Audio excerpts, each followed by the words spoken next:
Chers sœurs et frères, dans le Seigneur, que la grâce de notre Seigneur Jésus-Christ, l'amour de Dieu notre Père et la communion et la communication du Saint-Esprit vous soient accordés aujourd'hui, on dirait, en abondance. Amen.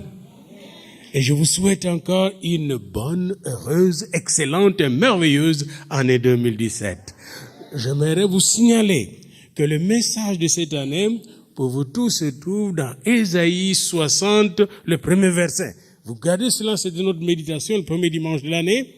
C'était « Lève-toi, brille, car ta lumière est arrivée. » Amen. L'année 2017, c'est l'année de se lever. Ne restez pas assis. Ne vous laissez pas non plus abaisser par les princes de ce monde. Levez-vous et brillez, car votre lumière est arrivée. Amen. La lumière de Dieu est là. Il faut briller dans tout ce que vous allez faire et entreprendre cette année, parce que la lumière de Dieu est là. La lumière est là émotionnellement, physiquement, spirituellement, intellectuellement, professionnellement. La lumière de Dieu est là. Amen. Aujourd'hui, le Seigneur nous amène à commencer une méditation profonde sur le texte de Néhémie. Et ici, je vous invite à aller avec moi en terre promise. Nous allons partir en terre promise et je vous ramène au 6e siècle et 5e siècle après Jésus-Christ. Et bien aimé, j'aimerais qu'avant de lire ce texte, ou chaque fois que vous lisez les textes de la Bible maintenant, que vous grandissez dans le Seigneur, il faut poser d'abord une question. Qui parle dans ces textes? Qui? Et quand vous savez qui, c'est Néhémie. Dieu utilise Néhémie pour nous parler. Qui est Néhémie? Qui est-il, hein? Qui est-il, ce Néhémie-là? Puis vous allez chercher. Quand est-ce qu'il a parlé, ce Néhémie? Et où est-ce qu'il était? Alors vous comprendrez pourquoi il a parlé. Pour vous aujourd'hui. Vous devez d'abord savoir qui est cette personne. Souvent les gens prennent un verset par-ci, un verset par-là. C'est pas très mal. Mais quand vous ne connaissez pas le contexte, vous ne saurez pas comment l'appliquer. Comment l'appliquer?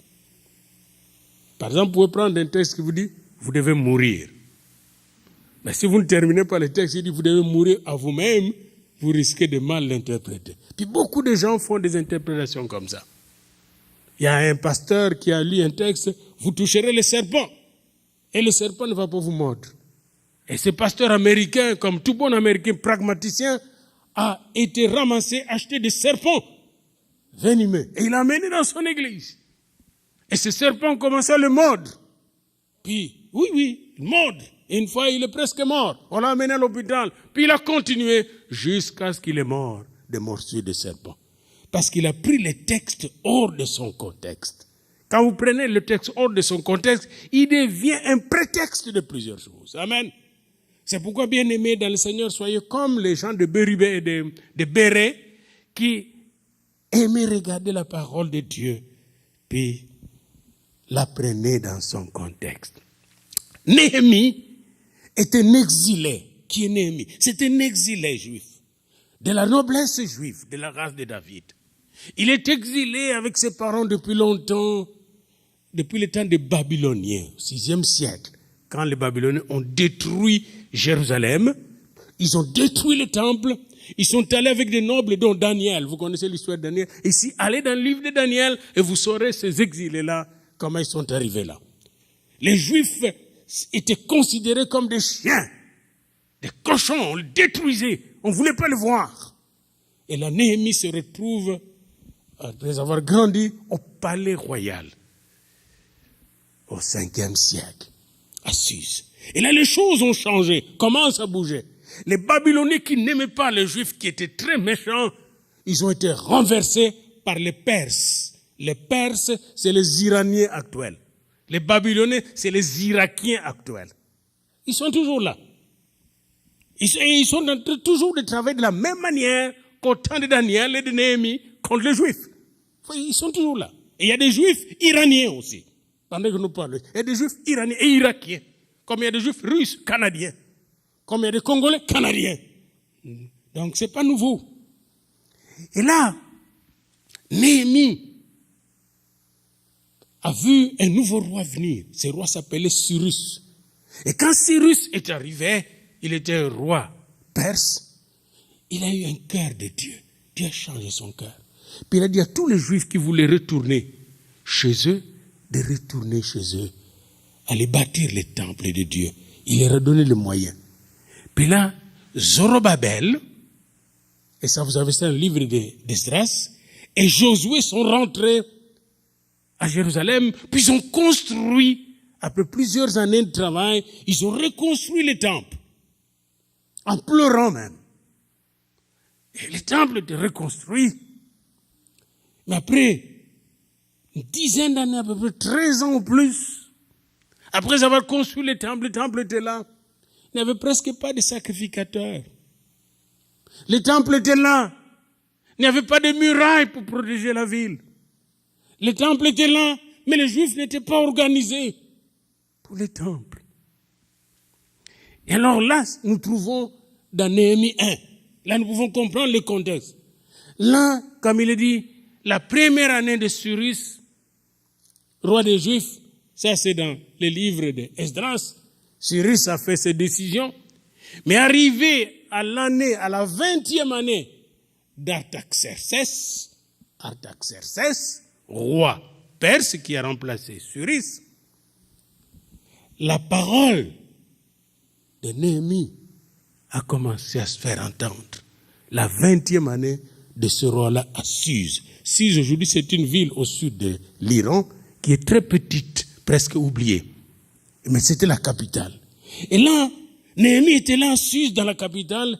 Il était échanson du roi. C'est-à-dire celui qui boit d'abord le vin du roi avant que le roi boive ce vin. Le goûteur.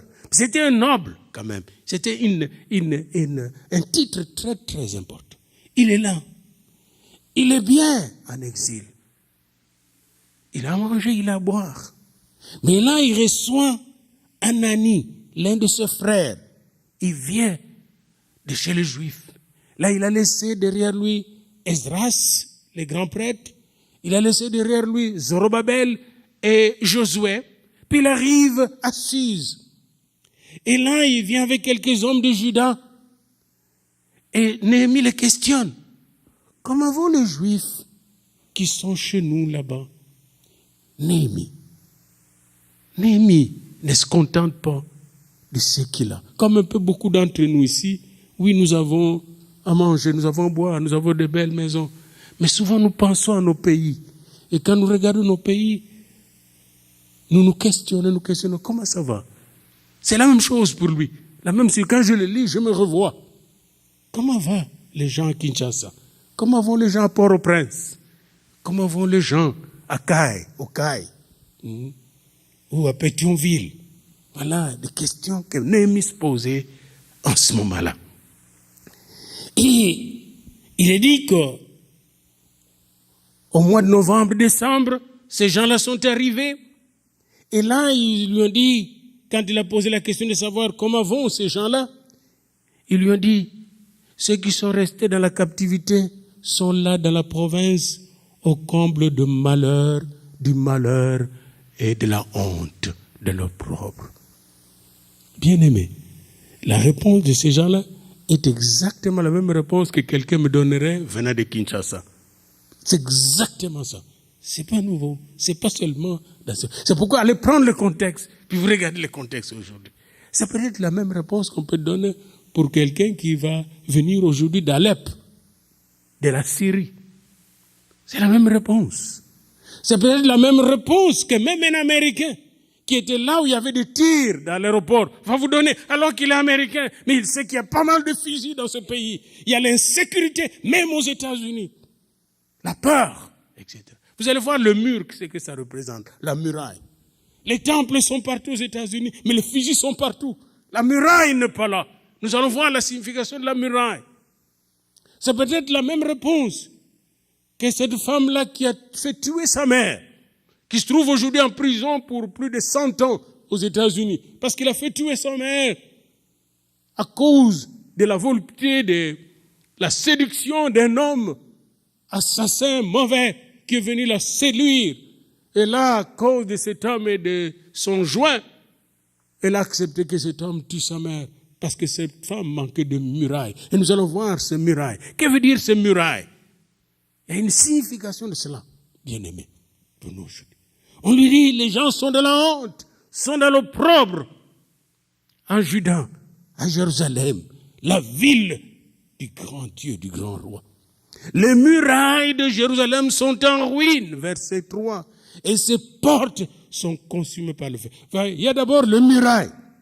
Aujourd'hui, nous allons parler de cette muraille-là. Nous allons revenir là-dessus plusieurs fois. La semaine prochaine, je vais parler de portes. Vous allez voir qu'il y a beaucoup de vies qui n'ont pas de porte. Beaucoup de familles qui n'ont pas de porte. Beaucoup de villes n'ont pas de porte. Or, la porte, c'est là qu'on regarde qui entre et qui sort. Qu'est-ce qui entre en nous et qu'est-ce qui sort de nous? Nous allons voir les 12 portes de Jérusalem, dont les 10 qui étaient réparées, nom par nom. Vous allez voir, chaque nom de la porte veut dire un message de la révélation de Dieu. Revenons aux murailles de Jérusalem. Il dit, les murailles sont en ruine et ces portes sont consumées par le feu. Lorsque Néhémie entend cela, c'est la première chose que nous retenons de Néhémie. Quand Néhémie entend cela, qu'est-ce que Néhémie fait? Je pleurais, dit Néhémie. Je fus plusieurs jours dans la désolation. Je jeûnais et je priais. Soulignez ça. Il pleurait plusieurs jours dans la désolation. Il jeûnait et il priait devant Dieu, le Dieu des cieux. C'est ce que Dieu nous demande. Qu'est-ce qu'on fait aujourd'hui pour le monde? Dieu m'a donné dernièrement une leçon, il me dit, regarde pas tout ce qu'on dit sur ton pays d'origine dans la radio. Pleure, prie et jeûne. Commande à mon nom et les choses vont changer.